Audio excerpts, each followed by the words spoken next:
యేసయ్యని మనస్ఫూర్తిగా నమ్ముతున్నామా? లేక నమ్ముతున్నామనే భ్రమలో ఉన్నామా? అసలు దేవుడి పట్ల మన నమ్మకం, మనం విశ్వాసం ఎలా ఉందో ఒకసారి మనల్ని మనమే పరీక్షించుకుందాం. ఒక ఎగ్జాంపుల్ చెప్తాను జాగ్రత్తగా వినండి. మనం ఫ్లైట్ ఎక్కినప్పుడు ఆ నడిపే వ్యక్తి మొఖం కూడా మనం చూడం. అసలు ఆ వ్యక్తి ఎవరో కూడా మనకు తెలీదు. కానీ ఆ పర్సన్ మనం చేరవలసిన గమ్యానికి క్షేమంగా చేరుస్తాడనే నమ్మకంతో చక్కగా ఫ్లైట్ ఎక్కేస్తాం, బిందాస్ కూర్చుంటాం. పోనీ మీరు ఆటో ఎక్కినా, బస్ ఎక్కినా, క్యాబ్ ఎక్కినా, ఏదెక్కినా ఆ నడిపే వ్యక్తి మన పక్కింటి వారు కాదు, మనకు తెలిసిన వారు కాదు. కానీ ఒక నమ్మకంతో మనం ప్రయాణిస్తాం.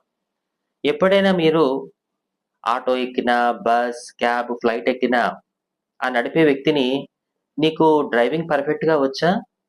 నీకు ఎన్నేళ్ల ఎక్స్‌పీరియన్స్ ఉంది? అసలు నువ్వు నన్ను సేఫ్‌గా తీసుకెళ్తావా?" అని అడిగారా? నో. ఎందుకని?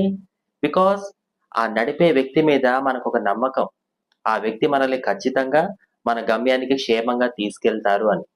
మరి మనకు తెలియని, మనం చూడని, అసలు మనకు పరిచయమే లేని ఒక మనిషి మీదే మనకంత నమ్మకం ఉంటే, మనిషిని చేసిన దేవుడి మీద మనకింకెంత నమ్మకం ఉండాలో ఒక్కసారి ఆలోచించండి. ప్లీజ్ ఒకసారి దీని గురించి ఆలోచించండి.